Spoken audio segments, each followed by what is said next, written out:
You're listening to Sox in the Basement, a production of the Broadcast Basement Limited, where every show is 30 minutes of good and comes from a basement bar on the south side of Chicago.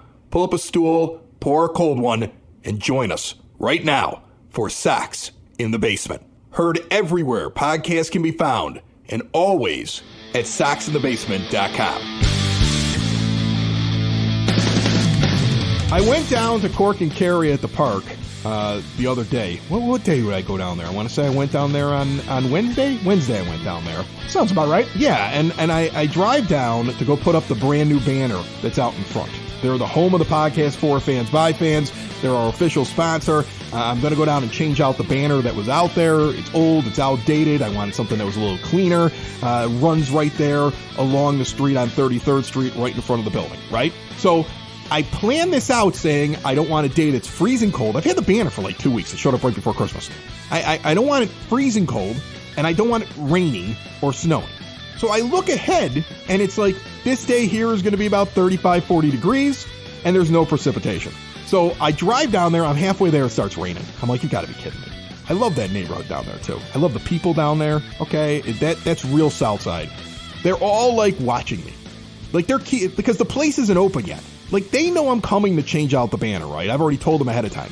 But neighbors are purposefully coming out on their porch to stretch just to see if I'm vandalizing the front of the building yet. So they think that you're just down there messing with Cork and Kerry at the park. Right. You are messing with their neighborhood bar. You are messing with... Who's this guy icon messing with the Cork sign and the Sox in the Basement sign? Like, that's what it was like. And I mean, seriously, some guy walked his dog by me 3 times. Every time he gave me the stink eye. Like, what is this? And the guy dog is probably giving you the stink eye, too. The dog's probably looking at you like, what are you doing with that sign? And can I pee on it? The dog was mad at me, too. I could tell. Yes. Yeah. I mean, I was concerned because they were all looking at me like, what's this guy doing on the sign? What's this guy messing around at the Cork? They're not open right now. What's this guy doing? So wait, is this your sort of roundabout way of telling me that all advertisement for Sox in the Basement is just going to feature your face prominently to make sure that next time you have to change the banner, nobody stink eyes you? No, that's not what it is. I got the thing up. I got it up. It looks nice. I'm happy with it. They're happy with it. Okay, it's out there. It's going to be another year. They're our proud sponsors, 33rd and Princeton. It's the place to be before, during, and after White Sox games. We're going to have a blast out there all year long. Just a great place to go. Great for families. I walk the kids in there before White Sox games all the time and sit down and get them something to eat before I have to go into the crush of the ballpark. But you'll see us out there, and I'm happy the banner's up. Then I try to go home. And I can't get on the expressway. They've got all of the Ryan blocked off, and I can't figure out why. Now, I figure out it's because the vice president was in town. The vice president was in town, yeah. And it's been one of those weeks, man. It's been one of those weeks. Everything I'm doing, it's like I'm rushing from one thing to the next thing to the next thing. Scott Merkin's on the program today. Like, Scott was great. I was able to fit him in between a bunch of stuff that I was doing today so we could talk about Andrew Benintendi and, Andrew Vaughn. He sat down with Scott and talked a lot about his expectations for the season, why he's had a bad month at the end of the season the last couple of years. So we're going to get into that here in just a little bit. We're going to talk with Merk, but he let me fit him in. But I was so discombobulated that right before this show, I actually texted Merk thinking I was texting you. Oh, really? And I actually texted I'll be 10 minutes later because Merk talked a lot. You sent that to Merk. So yeah, it's that kind of a day. So this is the last time that Scott Merkin will be appearing on this program. He thinks it's funny. He thinks it's insulted him. He knows all he does is talk about Michigan. I mean, look, we're going to have all the stuff we talked about the White Sox on this show. There's 20 minutes of him yelling about Michigan not making the national championship game that I'm not using for the show. That was the first 20 minutes. Yeah, it doesn't quite fit the White Sox aesthetic, but yeah. And he lives under this belief that everybody's a Michigan fan. Like, right here in the bar is my Illini flag. I'm an alum of the Illini. I don't like Michigan, okay? We all have our schools. They're a rival. I know they don't think we're a rival because we never beat them in football, and but that's how I feel about them. And he talks to me like everybody's a Michigan fan. Like, I think he truly believes they're America's team. That's how he acts. So now, having heard that, this will be the last time Scott Merkin appears on this program. All right, here, look, before we get to him, Benintendi finally has the press conference. The White Sox are very happy to continue to remind people this is the richest contract in White Sox history, even though that should be embarrassing to them because they shouldn't be. 5 years and $75 million shouldn't be something that you're like, ooh, look at us, we're spending all this money. I mean, that's a lot of professional baseball teams go far and beyond that. But I'm glad that he's on the team. Most of them have this offseason. In fact, a lot of teams have gone well beyond that for players that are, certainly they're superstar players, but yeah, it boggles me that they're sitting there touting that. What did you think about the backload? Because I saw the actual contract terms, and it's like a $3 million bonus and only $8 million for this season. And that really shows the budget crunch that they're operating under, the self-imposed budget crunch that they're operating under. But then you have to backload the contract, so that's going to also tell you that when some of this money comes off the books from some of these veterans like a Yasmani Grandal and others down the line, and some of these bullpen arms that they went and got, that's not all going to be available because some of it's got to go to pay for some of the Benintendi money. So it's a big math problem over the next couple of years. He's clearly part of the plans, but for him to be part of the plans, other guys aren't going to be able to be re-signed. Okay, if you're not a core member of this team, you're probably not coming back when your year or two that's left is gone. Well, that's okay, though, because I think we've identified a number of guys whose contracts are up that you don't necessarily want back. Grandal is not a guy you're going to want back because he's not going to be a premium catcher anymore. I mean, you could have him back, but not at his current salary by any stretch of the imagination. Leury Garcia is not a guy you're going to re-sign to a big contract. You have guys, though, that are not going to be a long-term part of this team, in part, too, because remember, there are a number of guys on this team that are also getting up there in age. I mean, frankly, Liam Hendricks is an older guy. Lance Lynn's an older guy. I mentioned Yaz. You have money in Yohan Moncada that you're really not going to – I don't think there's going to be any effort or desire to re-sign him, even if he turns around and has one good season out of the next two or, even two good seasons. I'm not sure what you're going to do with him. But there's money that's going to come off the books that I'm not worried about Andrew Benintendi's backload too much because I also do think that you factor in inflation a little bit there too, and you factor in the cost of doing business, and you factor in more money potentially being made. And again, remember, we've talked about the fact that some of this gets tied to things like media ratings. And if the Sox put on a good team and put on a good show, and people show up to the ballpark and people are watching on TV or watching on a regular basis and they're getting good ratings, then a lot of this might be worry for nothing. It's just the fact that they're touting what is probably going to be a very league average contract for a guy of Benintendi's stature as the richest contract in White Sox history, and building up Andrew Benintendi as maybe more of a star than he really is. I think he's going to do really, really well for the Sox, but I'm not impressed with the idea that he is being crowned as like, this star piece that's really bringing everything together. I think he's a glue piece, and I think he's an important part of the team going forward the next few years.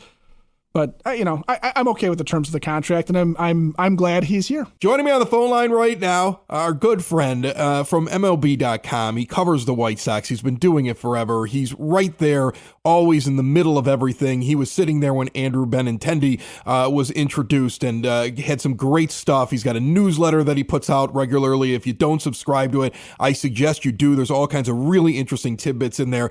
And he joins us here on Sox in the Basement again. Scott Merkin. How are you, Scott? Chris, I'm doing well. Happy New Year. Happy holidays. I think according to Larry David, today might be the last day we can say Happy New Year, right? Is it 4 days or 5 days I think you get until you can stop saying Happy New Year? Yeah, I remember that bit, and I completely agreed with him at the time, and I still do. There's a point where it's over. If I see someone in January I haven't seen for a while, I might say, I remember the year I turned 40, people I hadn't seen that whole year. My birthday's in March. That whole year, people I hadn't seen for a while, I'd say to them, hey, I turned 40 this year. We should go out for my birthday. I went for every free meal I could get that year, even if it was like November. I saw people in. That's awesome. So never give up a good thing is what I'm saying. That's awesome. All right, so you see the press conference. Andrew Benintendi comes to the White Sox. It seemed like it took forever. Was there any I didn't catch the press conference, so you're going to tell me stuff that maybe other people know, but I'm sure there's people listening to Sox in the Basement that will know these answers already, and some will not. Andrew Benintendi, the delay in the press conference, did it have to do with his wrist? Was there a delay in actually doing the physical? Were they waiting for some reason, or was just that's when they could do it? No, from what Rick told us, Rick Hahn was on a Zoom call Tuesday night because he was flying back from a family vacation on Wednesday, I believe, so he wasn't at the press conference. But I think it just basically was the constructs of the holidays, that when it happened, it was right before the holidays. I think Andrew was traveling, from what Rick said. The offices are closed, from the MLB offices are closed basically from, I think, that day before Christmas Eve, because Christmas Eve came on a Saturday, to this past Tuesday. So I think it was just, he didn't even come in for his physical until Tuesday, came in Tuesday night, passed it fine, and they announced it, and then the press conference passed Wednesday. So I don't think, and I didn't even put this, it's a good thing that you mentioned it, I'll throw it in my newsletter this week, that he talked about his wrist and said his wrist is absolutely fine. He's already hit, I don't remember the exact total he said, but I think it's in double digits already, how many times he's hit this offseason. So I think he's ready to go and seemed fine, when he was talking to us yesterday. No issues whatsoever. I think the best thing that came out of the press conference, though, was the reaction to Eloy Jimenez could play a little right field now because Benintendi's covering left. And I think every White Sox fan said that's right, one or two times this year, in an emergency, because I think everybody just wants to see him DH. They heard Rick say he was a DH, and nobody wants to see him injured. They need that bat for as many games as they can get this year, right? Absolutely. But I'll say this. He's 20? I should have looked this up before I did the podcast view, but I think he's 26. Is that right now? Maybe 25? Yeah, he's young. I'm old. I know that. Yeah. They're not going to make him an everyday 150-game DH at this point. Now, he will be the primary DH. There's no question about it. But I do think he will play some outfield games this year. I don't think you'll see him completely removed from the outfield. Now, is that total, 4 games in left field, 1 in right or something like that?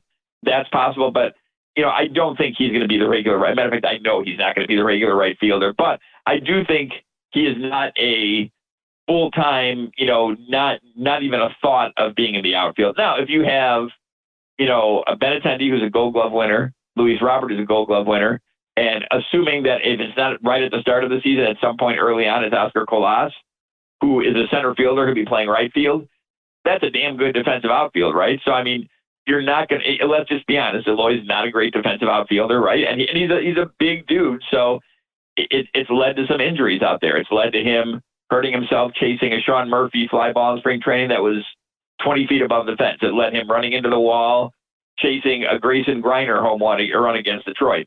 It led him colliding with Charlie Tilson in left center on a fly ball at Kauffman Stadium. So, yes, his bat is immensely important. Some people have told me they think, if he hits full stride, he could be an offensive force like Yordan Alvarez from the right side of the plate. So, yeah, I don't see him playing 50, 60 games in the outfield. I would be surprised, very surprised, if at the end of the year you look at his Baseball Reference or MLB.com stat line and it says no games in the outfield. I do think he'll play a few out there. And I think that's all Pedro Grifol was saying yesterday, was that he's talked to him, he's explained the role, he's explained that Benintendi is a regular left fielder, he's going to play, if not every day, pretty close to every day. Keep working in the outfield because you may be needed out there and you'll probably get some time out there, but you are our DH. That's pretty much the gist of that whole thing, I think. Scott Merkin and every guest here on Sox in the Basement is brought to you proudly by the Village of Lamont. Want to experience a downtown with real history, great eats and drinks, and green spaces filled with adventure? Visit the Village of Lamont, shop, dine, drink, and explore, and see all they have to offer and the events that are coming up, like on the 14th, the Forge Fat Tire Bike Racing Tour. See everything they have to offer at lamontdowntown.com. Most White Sox fans, us included here on this show, we keep looking at second base. And I know that they're saying, hey, we've got internal solutions, and I feel like they have to say that, right, Scott? Because if they're sitting around saying we're going out to make a move, it hurts them when they're trying to negotiate a trade. Just like when they say Liam Hendricks isn't available, but trust me, if the right second baseman came along, they'd probably consider making the flip and making the move because he's probably one of their best trade chips. That doesn't mean you don't want him on your team, but if you really were going to go out and make something impact, he's probably what people are asking for. So how much of it is lip service to not ruin your chance in the negotiation for a trade, and how much of it is they really believe this is the team? Well, here's the thing. I'm a little on the other side on the ruining the negotiations because, let's say just hypothetically you're doing a trade with the Blue Jays. The Blue Jays know the Sox have a vacancy or not a certainty. How about that? More than a vacancy at second base, right? So, and they know that they may be looking for another catcher too. So in that instance, I don't think they went and read a quote from Rick and said, oh, he says they're fine in second. I think teams know what's going on. There's very little surprise. Maybe if, Rick called and said player X is available and a team might be like, oh, geez, I didn't know he was, available. Okay, let's see what we can put together for him. That might be something. But I think in most part, they know what's going on. I think it's just, Rick and Kenny, when they were the kind of the spokesman of the team, have kind of different styles. Rick is a little more closer to the vest. Both really good guys, both humorous dudes, both, no baseball. But, Kenny, I still remember, we've talked about this a few times because I've always said this is the angriest the Sox. I haven't always said, I've said this this all off season. This is the angriest I've seen the Sox fan base since Sox Fest of 2004. Funny you would mention that because that's probably why they're not having a Sox Fest this year. I'm not. I know nothing. All I know on that is multiple reasons. I'm not guessing anything past that. But in that was the year where the Cubs almost made the World Series. The Sox had like 7 free agents, and all of them left. And Kenny and the fans kind of went back and forth. It was very entertaining, And Rick, Rick has done that too. Probably not to the. It hasn't been that heightened because there's been rebuilds and there's been some success in there. And Rick will go back at people too if they challenge him. But I think Rick likes to kind of play it a little closer to the vest. So I think Rick is just saying, honestly, this is what it is right now. And he, to his credit, he said, on that Tuesday Zoom that, we have faith in Romy, we have faith in Lenny Sosa. Leary Garcia is now going to be used as a backup across the field. And we can go with that. He said, but we don't view our roster as complete as it sits right now. I think, it doesn't necessarily have to be a trade. I don't think it has to even be a big name in terms of the big free agents. I think it could be someone that you're not even thinking of that might, I'll go back to like Jimmy Rollins in 16. Now that didn't work out ultimately, although it did serve the purpose of that he played short and, had some good moments until Tim Anderson was ready to come up and assume his role, which he's taken off and run with now as one of the team leaders at shortstop. And it could be something like that. It could be some February day or early March day where the Sox announced they signed so-and-so as, to a minor league deal. I'll give you a perfect example. How about Johnny Cueto last year? I mean, no one thought anything about it when they put him on there and everyone saw his numbers and he was hurt at the end of last year. And they're like, even I was like, okay, well, it's not a bad thing taking a flyer. And he was arguably one of the top 3 best stories on the team last year. I mean, as consistent as anyone in that rotation, but Dylan Cease, I'd say, right? So I don't think anything is done there yet, but I do think, honest to goodness, there's no BS from Rick in that they do trust Romy Gonzalez to play second. They do trust Lenny Sosa, and they have Leary who can back up all over the infield. So I think if opening day Romy Gonzalez is the starting second baseman, it would not be a surprise. I think if it's another veteran who they end up acquiring in these, 5 weeks leading up to spring training or during the 6 weeks of spring training, that would not be a surprise either. So I don't think it's games being played. I think it's just Rick stating kind of matter-of-factly, here's what's going on right now, and, nothing is set in stone. There's still a lot of time left before the first game. All right, before I let you go, I know that you were talking to Andrew Vaughn recently. I know a lot of people are curious, what's he going to be like? I talked to him a couple hours before the Michigan semifinal, so I kind of blame him for the loss on this one, actually. Hey, whatever makes you feel okay, whatever gets you through it. I think he jinxed it. No, I'm kidding. Okay. But I mean, a lot of people are curious, what's it going to be like? Are we going to see him take another step, not only because of the fact that it's another season and he's still a young player, but he doesn't have to worry about playing out of position? Remember when he started in the outfield in 21, it wasn't like he played the whole spring training in outfield. It wasn't like he did it in the minor leagues. He did a little bit at the alternate training site during the pandemic year. But literally, Eloy hurt himself that last week of spring training, right, going for that fly ball and left. So he basically learned it on the fly. He basically worked intensively and extensively that last week, and then there he was in the outfield to start, the season. But to his credit, he's not looking for any excuses. I asked him about, positives of last year, and he said making better contact and making harder contact consistently was something he looked at.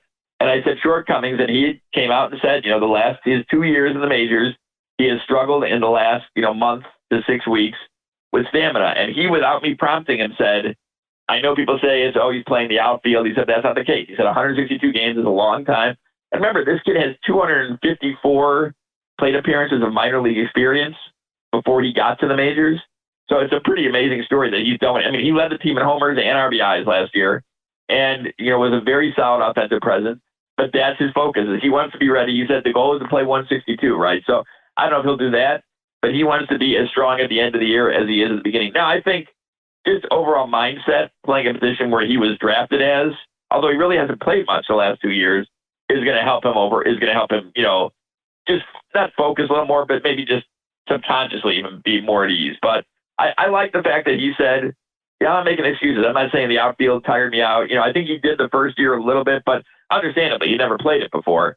But he said he just wants to be ready to play the full year. And, he knows his big shoes to fill. I think, everyone spoke highly of Jose. It would be hard to find people who spoke higher of Jose than Andrew Vaughn and Gavin Sheets, who I talked to a couple times down the stretch where they basically said, we'll keep working the outfield. We'll do whatever to make sure Jose comes back. It didn't happen.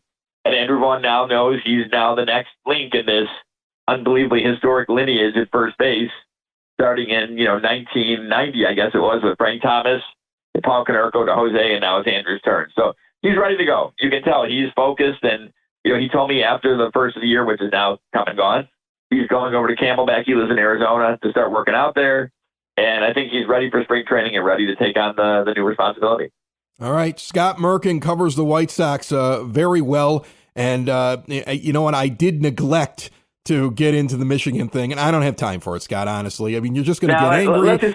We're on to basketball. We're on to basketball now anyway. So there we go. You're going to get shouty and angry and fired up and everything like that. And I want to leave this in a happy place. But I appreciate every time you jump on here. Thanks for the good information, and we'll talk to you soon, my friend. Anytime, Chris. Take care and Happy New Year. Sox in the Basement listeners, do the hard work. And if you're a hardworking man or woman on the South Side, you need to be outfitted properly. And that's why you should visit Red Wing Shoes in Evergreen Park, New Lenox, and Geneva. A work boots specialty store that carries sizes from 6 to 16 and feet as wide as 4E. A 115-year-old company that came out of Red Wing, Minnesota. And one of its largest stores in the entire Midwest is in Evergreen Park, Illinois, ever since 1976. When you're on your feet, the footwear is everything. So why not get an expert fitting? They warranty, repair, and offer free conditioning with laces. And they also carry Carhartt work clothing as well. Located at 3347 West 95th Street in Evergreen Park, Illinois, at 208 East Maple Street on Route 30 in New Lenox, or at 1749 South Randall Road in Geneva. Visit them today. You work hard. You've earned it. Red Wing Shoes.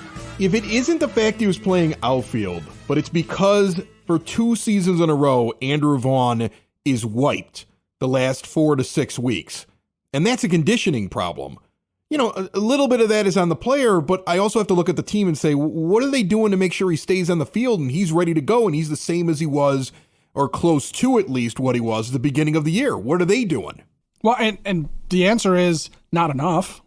Clearly, it's a further indictment of it to talk about Andrew Vaughn not being in full season condition, and then to sit there and think about pulled muscles, to sit there and think about all the soft tissue injuries that have happened, to think about the time lost to injury on this team when it's not freak stuff, right? We're not losing the team other than Eloy jumping the wall. Okay, that he hurts himself. But the stuff where guys are losing time because they're tweaking something, because it's just they just don't seem to be stretched out. They don't seem to be in the right kind of conditioning because they're getting a cramp and pulling a muscle and playing through something, and you're not getting hit by pitches.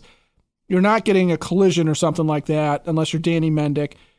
the injury bug that has bitten the Sox does feel like a conditioning issue. And so I'm happy to hear that there's going to be at least some sort of a change or emphasis on it. But I think that also gets back to the overall thing that you've heard from Pedro, right? Where this idea that he watched a very talented White Sox team sleepwalk through games, and you didn't know when you were the Royals if you were getting a motivated White Sox team or a not motivated White Sox team, if they were going to come out hot on you and put you away, or if you were going to be able to put them away quickly. We're talking about what we heard about that the Royals may have had the book on the White Sox of get up on them early, and you could put this team away quickly in a game and watch them kind of just like let the air out of themselves, and then it's over. And if Pedro Grifol was on that team and part of the preparation, which we keep hearing about, then he knows exactly what he's dealing with and what he needs to change. And that can only be a positive to have a guy. I mean, he had to come in there at some point. I mean, it sounds like even with Benintendi, they have the second interview and they ask him about him, and he goes, well, yes, this is who I want. And, I mean, that could be a way of saying that Rick Hahn already knew what he was getting and Pedro got on board immediately. But I would think that he fits exactly what you're trying to do, and he was in that Royals organization, and he knows him very well, and he knows how he wants to employ him. But to have a manager that's able to identify some of the problems on your team because he was preparing for them and doing the pre-series prep for one of your division rivals, one of your division foes, that is a positive. Right? That is something that we talked about when he was hired, and now we really haven't talked about him a lot because we've been focusing on additions to the team. And conditioning as much as focus on the field is a mindset, right? And yeah, you can talk about additions to the team, and you can talk about the fact that he wanted a player that he obviously liked in Benintendi to be on the team because he knows him, he knows what he's capable of. And, I like the fact that Benintendi was sort of aware and was discussing the fact that he changed his approach in Kauffman Stadium versus what he had been doing in Boston. It was just what we said, right? Didn't we say that? When you look at his numbers, you could tell he's adjusting for where he's playing and how the ball is playing, and that's a professional hitter. And then he sat there and he answered the question, and it just fell right in line with how we kind of broke down looking at his last couple of years. Yeah, and again, it gets back to having a good mindset. So sitting here and even trying to talk about trades that they could make or filling second base or what do you do with Oscar Colas or any of that stuff, it's all about mindset. And that gets back to where, you could be excited about the White Sox coming out a little bit, because if they do have a better mindset coming out, if the players are held to be more accountable, if you've got guys like Benintendi who are going to sit there and say, as a professional hitter, I'm going to be a little bit of a chameleon and I'm going to do what the team needs me to do. And if that carries over to Andrew Vaughn, if that carries over, could we only hope and pray that it carries over to someone like Yohan Moncada, who then turns around and tries to make an adjustment to his game? That type of stuff is what's going to get this team over the Guardians and into the playoffs, and is going to allow them the stamina and focus and grit to be able to get further in the playoffs than just getting bombed out of Houston or bombed out of Oakland. And, and that all comes together in an important way. And it's an interesting thing just to come out of the press conference for the guy who signed the biggest contract in White Sox history that shouldn't be the biggest contract in White Sox history for very long. Listen, the other part of our conversation with Merck, and it was addressed during that press conference because, you get Hahn in front of guys that want to ask questions. They're going to get to things other than Andrew Benintendi this week when they get a chance to talk to him, was second base. And, while you might have been disheartened, because I know my initial reaction was, why are we mentioning Larry Garcia in the same breath as Gonzalez and Sosa? But when you listen to what Merck's actually saying, he's not really in the mix to be the second baseman. He's just the bench guy. And I guess that's fine. At least we're not talking about the possibility that he has a chance to win second base. It doesn't sound like that's the mindset right now. We're looking more at the other guys, the younger guys, the talent that's down in the minor leagues. We're not really going to go back to that well again and see if Larry can figure it out. So I'm fine with that. But, if it is between Gonzalez and it is between Sosa, we recently had on James Fox from Future Sox, and that's what they do. They look at, minor league talent, and they know these guys really well.